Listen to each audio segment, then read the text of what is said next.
Oh my God.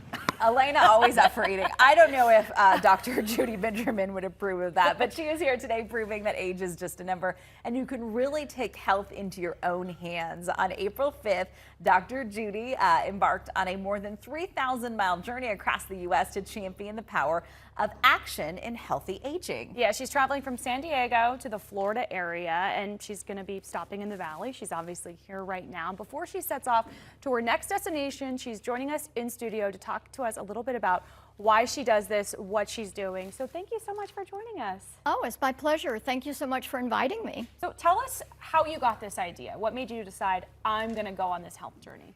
Oh, what a great question. I think a lot of things came up. I was very eager to get the message out about the fact that you can reverse early cognitive decline. Many people have done it. I happen to have been patient 0 with Dr. Dale Bredesen, who was the person who told me about the protocol 13 years ago.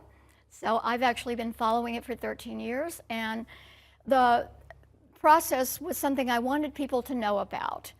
So that's the main reason, so that just like having the interview with you, getting radio interviews and all of that, and meeting the wonderful people along the way, I'm able to tell my story. The secondary reason is that my mom passed away from Alzheimer's several years ago, and I want to kind of honor her by, we didn't know then what we know now about the possibilities. I wish we did.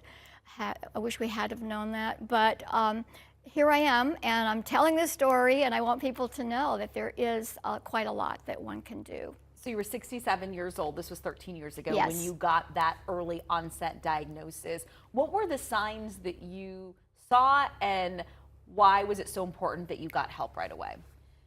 Well, the signs come on gradually. It's not like you wake up one morning and your brain doesn't work. It's a gradual process. You start forgetting names. You start seeing your neighbor, and then suddenly you can't come up with their name. For me, the thing that really set me off was when my grandson came over, and I scooped him up in my arms, and I called him by the wrong name.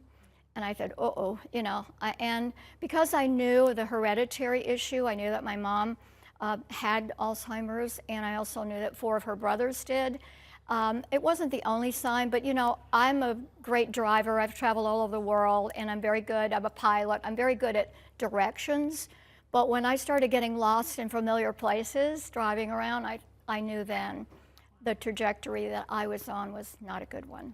Well, we're so glad that you're here and you're talking about this. Before we go, you're going to be walking this 3,000 miles. How can people follow along with you on your journey? Oh, thanks for asking that. Well, I have a website which is judywalks.com that has the whole story. And then on the Instagram, it's Judy Walks America. Judy Walks America. And what I do have to ask this, what are your favorite walking shoes? Do you have a favorite pair? Actually, I do. They're Zero shoes. Ooh. They are, I don't know if everybody can see. There we go. Go, Judy. And these are so clean because I've saved them for personal appearances. Oh. But no, I have Zero Shoes is actually one of my sponsors, and they provided shoes for the walk. They are zero lift, which means that you're walking as though you were a little kid barefoot. It aligns your shoulders, your hips, and your knees, and you really avoid any injuries and any stress on the joints, and you have great balance. And I'm also a yoga teacher, so I'm very much involved in having good posture and good balance. How many miles are you going to be walking a day, do you think, during this journey? Well, yesterday I did 20.1 miles, and I've done that before. Some days it really depends on how early we start.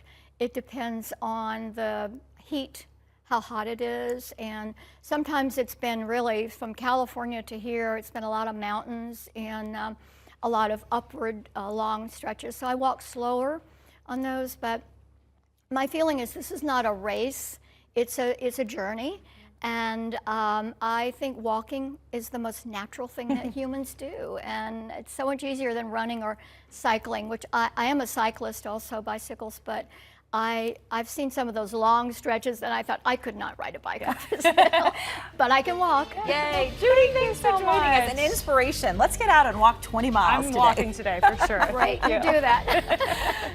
We'll be right back.